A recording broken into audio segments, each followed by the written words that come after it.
વડોદરા જિલ્લા કલેક્ટર કચેરી ખાતે આજે સંકલન સમિતિની બેઠક મળી હતી। આજરોજ વડોદરા જિલ્લા કલેક્ટર કચેરી ખાતેની મહિનાની ત્રીજા શનિવારે મળતી સંકલન સમિતિની બેઠક કલેક્ટર અનિલ ધામલિયાના અધ્યક્ષસ્થાને મળી હતી। સંકલનની બેઠકમાં દર્ભાવતીના ધારાસભ્ય શૈલેષભાઈ મહેતા, વાઘોડિયાના ધારાસભ્ય ધર્મેન્દ્રસિંહ વાઘેલા, કરજણના ધારાસભ્ય અક્ષયભાઈ પટેલ, પાદરાના ધારાસભ્ય ચૈતન્યસિંહ ઝાલા તથા ડીડીઓ મમતા હિરપરા સહિત વહીવટી તંત્રના અધિકારીઓ ઉપસ્થિત રહ્યા હતા। સંકલનની બેઠકમાં દર્ભાવતીના ધારાસભ્ય શૈલેષભાઈ મહેતા દ્વારા તેઓના મતક્ષેત્ર વિસ્તારની સમસ્યાઓ અંગે રજૂઆત કરી હતી। ધારાસભ્ય શૈલેષભાઈ મહેતાએ બિલ ભાયલી તથા કલાલીમાં સબસ્ટેશન મામલે રજૂઆત કરી હતી। સાથે તેન તળાવના બ્યુટિફિકેશન માટે પણ રજૂઆત કરી હતી અને અનેક સૂચનો કર્યા હતા। તળાવમાં પાણી ભરાવવું જોઈએ તે કામગીરી વહેલી થાય માટે રજૂઆત કરવામાં આવી હતી। ભૂતકાળના પેન્ડિંગ પ્રશ્નો ઉકેલે તે માટે પણ રજૂઆત કરી હતી। નિવૃત્ત કર્મચારીઓને ઓફિસ આપવાનો ઠરાવ થયો છે તેનો અમલ નથી થતો તે સંદર્ભે રજૂઆત કરી હતી। જે ખાસ કરીને બિલ ભાયલી કલાલીમાં જે સબસ્ટેશનો બનાવવાના જે જીતોને એને માટે કોર્પોરેશને જગ્યાઓ ફાળવી, કોર્પોરેશનમાં જમીનના પૈસા ભરાઈ ગયા, એની કામગીરી તરત શરૂ થાય એટલે એ વિસ્તારના જે લાઇટોના પ્રશ્નો છે એ હલ થાય। ખાસ કરીને તેન તળાવ કે જેમાં બ્યુટિફિકેશનમાં સરકારે મંજૂરી આપી દીધી છે, એના આર્કિટેક્ટ ટેન્ડર બધી એ થઈ ગયું છે, પણ એનું પહેલું કામ પાણી ભરાવવું છે, તળાવ છે એને માટે મુખ્યમંત્રીએ સ્પેશિયલ કેસમાં 62 લાખ મંજૂર કર્યા છે પાઇપલાઇનથી પાણી ભરવા માટે। એ કામગીરી વહેલી થાય એના માટે રજૂઆત કરી છે। આવો જ રીતે બીજા જે પ્રશ્નો ભૂતકાળમાં પેન્ડિંગ રહેલા છે એ પેન્ડિંગ પ્રશ્નો ઉકલે એના માટેની કલેક્ટરશ્રીને રજૂઆત કરી છે। સાથે પેન્શનર મંડળો જે નિવૃત્ત કર્મચારીઓ જેને રાજ્યના દરેક જિલ્લામાં કલેક્ટર ઓફિસમાં કે બીજી કોઈ સરકારી ઓફિસમાં પેન્શનરોને બેસવાની જગ્યા આપવામાં આવે છે। લગભગ 40,000 ઉપરાંત પેન્શનર વડોદરા શહેર જિલ્લામાં છે, એમને એક ઓફિસ આપવાનો ઠરાવ થયેલો છે, એનો અમલ નથી થતો, એના માટેની રજૂઆત કરી છે। એટલે આ બધા પ્રશ્નોનો હલ તાત્કાલિક થશે એવું કલેક્ટરે ખાતરી આપી છે। જોઈએ છે નેક્સ્ટ સંકલન સુધીમાં કેટલા પ્રશ્નોનો ઉકેલ આવે છે। વાઘોડિયાના ધારાસભ્ય ધર્મેન્દ્રસિંહ વાઘેલા દ્વારા વુડાની અંદર જે પ્રધાનમંત્રી નવી આવાસ યોજના ફાળવવા માટે ગામતળની અંદર તલાટી દાખલા નથી આપતા, જેના હિસાબે લાભાર્થીને દાખલા ન મળવાને લઈ પ્રશ્ન થયા હતા, જેના સંકલનમાં રજૂઆત કરવામાં આવી હતી। જીબીના પ્રશ્નોમાં રસ્તામાં નડતા થાંભલા મુદ્દે અનગઢ રામપુરા શેરખીમાં સંપ અને ટાંકી તૈયાર થઈ છે તો વહેલામાં વહેલી તકે કનેક્શન આપી ઉનાળામાં લોકોને પાણીની મુશ્કેલી ન રહે। સાથે તલાટીઓની ખૂબ ફરિયાદ છે, તેઓને બદલવા અથવા તો કાર્યવાહી કરવા સહિતના પ્રશ્નોની રજૂઆત કરવામાં આવી હતી। ની અંદર આજે મેઇન તો વુડાની અંદર જે પ્રધાનમંત્રી નવા આવાસ યોજના ફાળવવા માટે ગામતળની અંદર જે તલાટીઓ દાખલા નથી આપતા અને જેના હિસાબે જે કોઈને મળવાપાત્ર મકાન છે એ દાખલા નહીં મળવાથી એ લોકોના પ્રશ્નો ઘણા મોટા ગંભીર હતા। એ આજે સંકલનની અંદર નિર્ણય લેવામાં આવ્યો કે ભાઈ જે કોઈને મળવાપાત્ર મકાન છે એને તલાટીશ્રીએ સહી કરી અને દાખલાઓ આપી દેવા।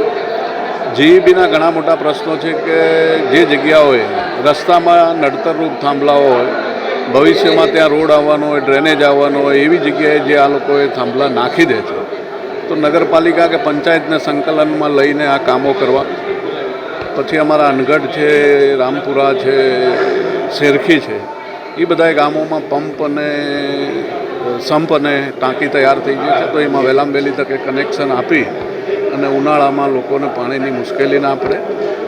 એ સિવાય જે વિસ્તારની અંદર જ્યાં તલાટીઓની ખૂબ ફરિયાદો છે તો એ તલાટીઓને બદલવા અથવા તો એમની ઉપર કડકમાં કડક કાર્યવાહી કરવી। ભૂતાલની અંદર એક તલાટીએ ડીડીઓશ્રીએ લેખિતમાં સૂચના આપી હોય કે આ કામની ચકાસણી થઈ, એનો રિપોર્ટ આવે સેમ્પલિંગનો, પછી જ પેમેન્ટ ચૂકવવું, તેમ છતાં પણ સેમ્પલ ટેસ્ટ કરાયા વગર પેમેન્ટ ચૂકવી દેવામાં આવ્યું હતું। પછીથી એ સેમ્પલ ફેલ થયું, જેના કારણે જે પૈસા ચૂકવાઈ ગયા છે તો એ તલાટીની ઉપર શું કાર્યવાહી કરવામાં આવે છે। પાદરાના ધારાસભ્ય ચૈતન્યસિંહ ઝાલા દ્વારા સંકલનમાં પાદરાના મુખ્ય મુદ્દામાં લેન્ડ કમિટી હેઠળ અરજદારોને પ્લોટ ફાળવવા માટેનો હતો તેમજ વડુ ખાતે વર્ષોથી રહેતા રહીશો જેમના ગામ તળમાં સરકારી પ્લોટ આવેલા છે તેમના નામે આ પ્લોટ કરવામાં આવે. ચાણસદ સર્વે નંબર 377 જેની કાર્યવાહી અટકેલ છે તે કાર્યવાહીને આગળ ધપાવીને આ જગ્યા નિમ કરી ગોચરમાંથી છૂટી પાડવામાં આવે અને ત્યાંના રહીશોને આવાસનો લાભ મળે તે માટે કાર્યવાહી કરવા પ્રશ્ન મૂકવામાં આવ્યા હતા. આજરોજ સંકલનની બેઠકમાં પાદરાના મુખ્ય મુદ્દાઓમાં લેન્ડ કમિટી હેઠળ જે અરજદારોને પ્લોટ ફાળવવામાં નિષ્ક્રિયતા દાખવવામાં આવતી હતી, કારણ કે કેટલાક ત્રાહિત વ્યક્તિઓ વિરોધ કરીને એની અરજી કરતા હતા અને જે તે અધિકારીશ્રીઓ દ્વારા તે લોકોને પ્લોટ ફાળવવામાં આવતા નહોતા તે પ્રશ્ન લીધો હતો. સાથે જ વડુ ગામમાં ગામતળની જગ્યા કે જ્યાં લગભગ 200 વર્ષથી રહીશો રહે છે, જે સરકારી જગ્યા છે, તો આ જગ્યા 200 વર્ષથી રહેતા હોવાને કારણે તેઓને ફાળવવામાં આવે તેની કાર્યવાહી કરવાનો પ્રશ્ન લીધો હતો. સાથે જ ચાણસદની જગ્યા કે ગૌચરની જગ્યા નિમ કરવા માટે ઘણા સમયથી કાર્યવાહી અટકેલી હતી. આ કાર્યવાહી વહેલામાં વહેલી તકે પૂર્ણ થાય તે માટેના પ્રશ્નો હતા, જે બાબતે કલેક્ટરશ્રી દ્વારા વહેલામાં વહેલી તકે આ પ્રશ્નનું નિરાકરણ લાવવાની બાંહેધરી આપવામાં આવેલી છે. વડોદરા શહેરમાં અને પાદરા વિધાનસભા વિસ્તારમાં આવેલી વિદ્યાધરની વાવ જે સેવાસી ખાતે આવેલી છે, જે પૌરાણિક અને ઐતિહાસિક મહત્ત્વ ધરાવે છે, આ વાવના ડેવલપમેન્ટ માટે સરકારશ્રીમાં રજૂઆત કરેલી છે, જેથી કરીને પુરાતત્વ વિભાગ ગાંધીનગર દ્વારા તેનું સર્વે કરીને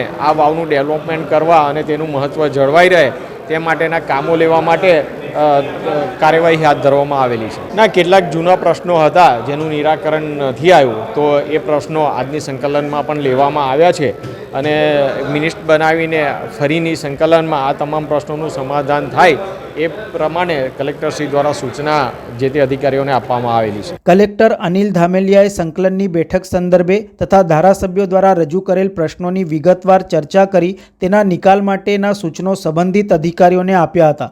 ધારાસભ્યશ્રીઓ દ્વારા અલગ અલગ પ્રકારના પ્રશ્નો, જિલ્લાને સ્પર્શતા પ્રશ્નો હોય એમની ચર્ચા સંકલનની અંદર કરવામાં આવી, જેમની અંતર્ગત વિવિધ વિકાસના કામોને લગતા પ્રશ્નો હોય.